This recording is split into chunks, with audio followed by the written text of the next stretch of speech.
Eh bien, bonjour Jean-Luc. Bonjour, Alors, merci de nous avoir accueillis chez toi. avec plaisir. Donc, en 2008, tu as racheté cette ferme après une vie déjà bien remplie. Oui, Puis, tu avais envie de tester des choses nouvelles. voilà, exactement. J'étais un peu frustré d'avoir passé toute ma vie dans les vergers des autres. J'ai envie de faire quelque chose pour moi, comme projet de retraite. Et c'est comme ça que je suis gentiment tombé sur la culture des arognas, qui était pas du tout connue. Tout était à découvrir, en fait. Et ça m'a plu de relever ce défi. Donc, les aronias, c'est là, on est au milieu d'aronias, on a des branches qui sont bien chargées. C'est bientôt Ouais. le temps d'aller collecter tout ça. On est à 15 jours de la récolte, là, ouais. 15 jours, super. Et ça vient d'où? C'est originaire d'où ces plantes? C'est un fruit qui est à l'origine sauvage, qui vient du nord-est américain, Très bien. région des Grands Lacs, Québec, et qui a été utilisé depuis des siècles par les tribus amérindiennes qui l'appelaient la plante qui guérit. D'accord. Alors depuis, on sait pourquoi elle guérit, parce qu'en fait c'est le fruit le plus riche en antioxydants D'accord. de l'hémisphère nord. Donc, j'imagine, si c'est riche en antioxydants, quand on la goûte, ça doit être un petit peu astringent, non? C'est complètement astringent, oui, Ouais. absolument. Acide et tannique. Oui. Est-ce que c'est est-ce que c'est cette baie-là qu'ils utilisaient en mélangeant avec la viande? C'était à la base de. Ça faisait partie de la composition du pemmican, ce Ouais. fameux super aliment qu'ils prenaient pour aller soit guerroyer, soit chasser. Mm. Et ça faisait partie de ça, oui. Donc ils Effectivement. prenaient de la viande, ils séchaient, ils mélangeaient avec Ils ces baies. mélangeaient avec les baies. Ok, Ouais. Différentes baies, mais dont l'aronia. très bien. Et du coup, comment s'est passée l'adaptation? Tu es allé les chercher directement au Canada ou des gens l'avaient fait déjà avant? Non, non, alors depuis le Canada, ce qui s'est passé, c'est que les botanistes russes, déjà au 19e siècle, ont repéré ces plantes et les ont importées en Russie. Oui, Et l'ont développées en Russie. très bien. Et le botaniste Michourine, en fait, qui avait découvert ces plantes, en a fait quelques sélections. Actuellement, on cultive la variété Nero principalement, et c'est une variété qui est de l'origine de Michourine encore. Donc il a fallu que tu ailles chercher en Russie les plants ou t'as trouvé plus proche? Alors non, parce qu'entre-temps, ça s'est beaucoup développé dans les pays de l'Est. Mhm. La Pologne étant le numéro un mondial de la production d'aronia actuellement. Ok, Donc ils ont fait beaucoup de développement technique, machinisme agricole, transformation.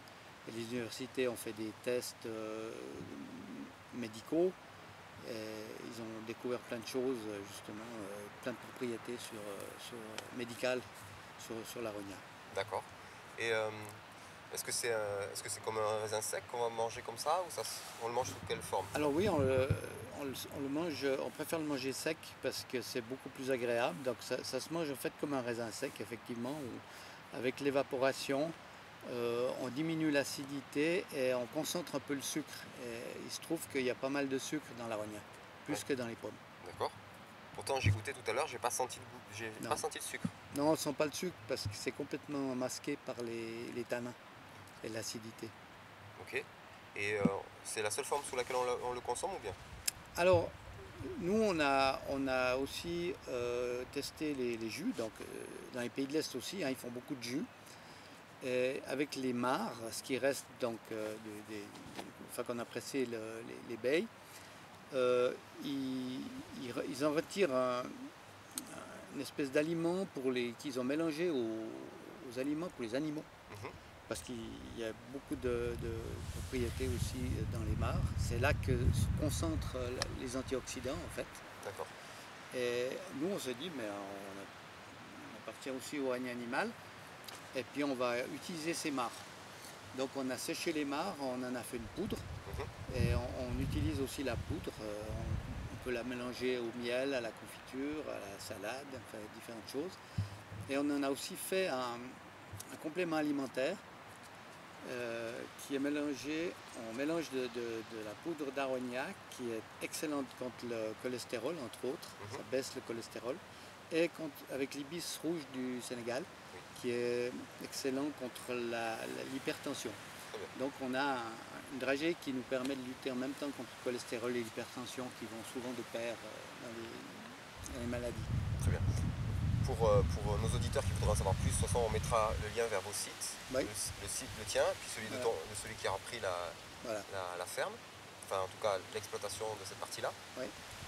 Mais j'ai entendu parler de 3 transformations possibles, donc ça veut dire un petit peu d'équipement. Quels sont les équipements qu'il a fallu que tu fasses, les investissements en équipement qu'il a fallu faire pour faire les jus, faire sécher et puis faire la poudre? Alors, pour la transformation, il faut un pressoir. Un simple pressoir à raisin, ça va très bien. Mhm. Et pour le séchage, c'est du séchoir à fruits. Oui. On a sur le marché maintenant des très bons séchoirs à fruits qui sont des déshydratateurs, pas des séchoirs où on monte la température, mais des déshydratateurs qui retirent l'eau du fruit à température basse. C'est-à-dire on ne monte jamais au-dessus de 48, 50 degrés au grand maximum. D'accord. Et je sais que dans ceux qui suivent cette chaîne, il y en a qui se fabriquent des séchoirs solaires, etc. Ça fonctionnerait aussi ou bien? Oui, ça peut fonctionner. Très bien. Ok. Et pour la poudre? Pour la poudre, alors on doit avoir recours à un moulin Mhm. qui va broyer ces mares qu'on sèche et qui sont, une fois qu'ils sont bien secs, on les pulvérise et on les broye dans des moulins plusieurs fois pour obtenir une poudre très sèche. Du coup, une fois qu'on a obtenu tous ces produits, qu'on les a transformés, comment on les utilise? Comment on les consomme? Sous quelle forme? Alors les jus, ça se boit à raison de 1,5 dl par jour. Dure une cure, Mhm. dure un mois, 2 mois. Ensuite, les baies, on les consomme à raison de 10 à 12 baies par jour, en mélange avec des noix, avec des fruits secs, avec n'importe quoi qui est sous la main. Mhm. On peut les manger purs aussi, si on aime ça. Et puis l'élixir, on n'a pas parlé de l'élixir, Mhm. C'est vrai. qui est un vin liquoreux, c'est-à-dire c'est un vin concentré, un jus concentré d'Arognac qui est fermenté et auquel on ajoute un peu d'alcool pour la conservation. Oui. Et là, on en prend une cuillère à café Très bien. en apéro. Donc ça, c'est pour la consommation. Si on revient à la culture, c'est une plante qui aime être exposée comment, dans quel sol, tout ça, ce côté-là? Alors la plante, elle n'est pas particulièrement exigeante sur les sols. Par contre, il ne faut pas des terrains asséchables. Elle n'aime pas les terrains asséchables. Il faut des fonds, plutôt des fonds de vallée, des choses comme ça. Et puis, c'est bien de prévoir quand même une irrigation Oui. pour les araignées. Je dirais qu'ils n'ont jamais trop d'eau. Ah oui? Ça leur plaît. Autrement, éviter les sols calcaires. C'est-à-dire aussi les sols d'alluvions calcaires aussi, ils n'aiment pas trop ça. Les feuilles attrapent des chloroses de toutes sortes. Mhm. Donc dans un bon sol moyen, Ouais. pas trop riche en calcaire, et puis ça passerait bien. Comme nos auditeurs l'auront remarqué, nous on s'est réfugié à l'intérieur parce qu'il y a beaucoup de vent, ça doit s'entendre un petit peu mais ça doit être raisonnable. Et donc on est sous des voilages. Est-ce que tu peux nous expliquer pourquoi ces voilages? Alors, Ils ne sont pas simplement pour nous couper du vent. non, ils ne sont pas seulement là pour nous couper du vent ou protéger les oiseaux, ils sont surtout là pour nous protéger contre la drosophile Suzuki, Mhm. qui est une mouche du vinaigre qui s'est installée en Europe en provenance du Japon il y a 40 ou 50 ans et qui s'est dispersée dans toute l'Europe. Et cette mouche a la particularité d'avoir une tarière pour pondre ses œufs. Et elle les pond au moment où le fruit commence à virer au rouge. Mhm. Et le temps qu'ils mûrissent, les larves se développent. Et quand on arrive à la récolte, les baies sont dévorées par ces larves. Mhm. Il peut y en avoir 5, 6 par fruit. Et ça vous vide complètement le fruit. Mhm. Et là, on a fait toutes sortes d'essais avec des produits chimiques ou des produits naturels. Comme nous, on est en production bio.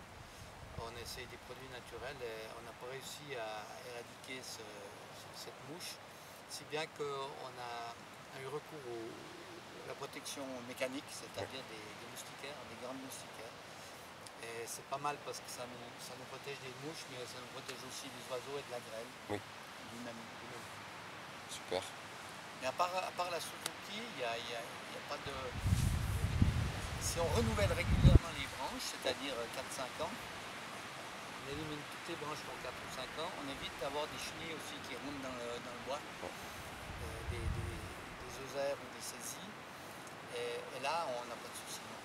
Donc au niveau champignons, pas de pourriture non plus. J'ai retrouvé des grappes au sol au mois de novembre, elles étaient encore intactes. Donc c'est dire comme ça résiste aux champignons aussi. Ouais. C'est impressionnant. D'accord. Alors, on va pouvoir aborder aussi pour la culture personnelle, mais imaginons quelqu'un qui veuille se lancer dans cette culture de façon professionnelle, quelqu'un qui serait maraîcher et qui voudrait mettre un petit bout pour cette production-là, pour se diversifier. C'est quoi la surface minimum, le nombre d'arbres minimum pour commencer à avoir une quantité qui soit raisonnable pour être travaillée?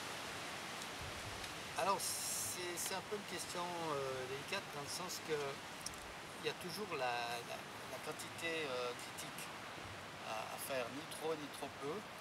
Et ce genre de fruits, on est en concurrence européenne avec des très très grands domaines qui font tout mécaniquement.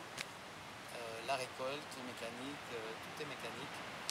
Et si on veut vraiment valoriser ce genre de fruits et diminuer au maximum les frais, il faut quand même en planter pas mal.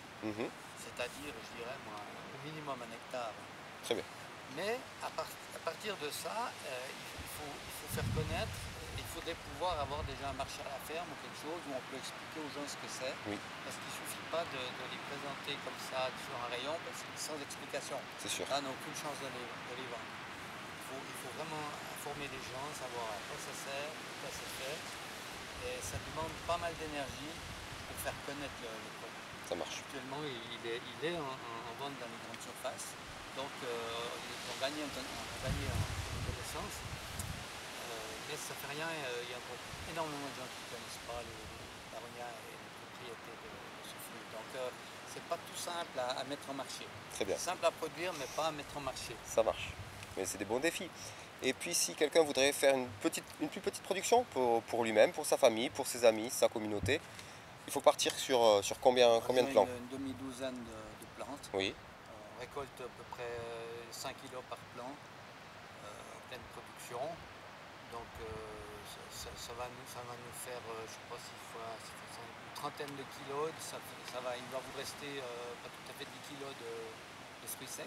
Et avec ça, vous nourrissez une famille pendant tout un hiver, c'est sûr.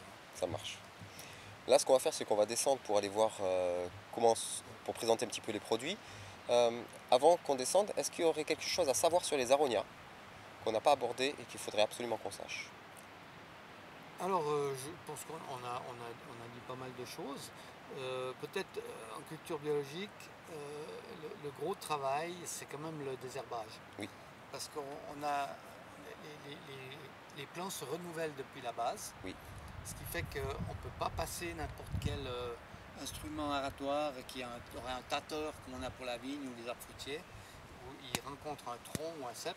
Là, on a une vingtaine de tiges qui doivent être protégées. Et là, on a des difficultés avec le désherbage mécanique. Donc nous, les dernières plantations qu'on a fait, c'est sous plastique, où on peut garder en tout cas l'espace entre les plantes libre d'herbe.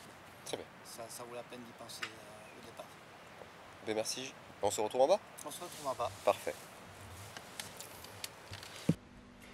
Alors là, on a les produits sous les différentes formes donc, que tu nous as présenté tout à l'heure. Les jus. On est toujours dans ce format-là ou il y a d'autres formats qui existent? On peut les avoir différents formats, mais on le vend en 3 litres. Ouais, d'accord. Comme ça. Celui-là, c'est pur jus aronia. Oui. Ça, c'est jus de pomme, jus d'aronia, 50-50. Ça équilibre un peu la douceur du jus de pomme. Ça permet d'avoir un jus un peu moins sucré que le jus de Un peu pomme. moins sucré et surtout rosé. D'accord. Jolie couleur rosée. Très bien. L'élixir. Alors ça, c'est l'élixir, c'est la spécialité de la maison, si on veut bien. C'est un vin liquoreux. Donc un vin qui est un pur jus qui est concentré 2 fois pour aussi concentrer les antioxydants. Oui. pour en avoir plus que dans le jus. Et puis on le fermente et on y ajoute un peu d'eau de vie pour la conservation. Très bien. Et puis là, on voit les baies qui ont séché, elles ont perdu du poids. Ils perdent quasiment deux tiers de leur poids, oui. Très bien. Un peu plus. C'est celle qu'on rajoute dans les céréales, qu'on rajoute... Voilà. La cure, c'est une dizaine de grammes par jour. Toute l'année? Toute l'année, oui. C'est bien de faire des pauses, hein, parce qu'on ne va pas soumettre le corps à un stress antioxydant non plus constamment. Il faut qu'il puisse aussi avoir des phases oxydantes. Très bien. Et puis, la petite dernière, la poudre. Et puis la poudre, ça c'est issu des mares, donc qui sont faits, une fois qu'on a pressé le jus, il nous reste les mares qu'on sèche et qu'on broie dans des moulins de manière très fine pour obtenir cette poudre, et qui est vraiment un super aliment au niveau de la teneur en antioxydants. C'est vraiment le plus riche en antioxydants. Et du coup, cette poudre, on l'utilise comment? On la met où? Alors cette poudre, on peut la mélanger soit à du miel, soit à de la confiture, soit n'importe quoi, mais on peut aussi la rajouter dans des sauces, mais au dernier moment, pas qu'elle soit soumise trop longtemps à la chaleur, bien que les antioxydants ne soient pas sensibles à la chaleur particulièrement, mais on la rajoute au dernier moment dans des sauces. Et puis on peut la lier aussi avec des produits laitiers, des yogourts, des salades, des choses comme ça. Oui, ça se marie un petit peu avec tout. Voilà. Très bien. Et donc, c'est présenté sous ce... C'est vendu maintenant, oui, sous cette forme-là d'emballage en différentes quantités. Là, c'est un sachet de 250 grammes de poudre. On peut avoir les baies aussi comme ça, on peut les avoir en kilo. Tout ça se trouve dans la boutique internet. Très bien. Ce qui sera en dessous, en commentaire, les liens vers la boutique. Voilà. Merci beaucoup pour l'accueil. Avec plaisir. Et pour l'attention. Et bonne santé. À bientôt.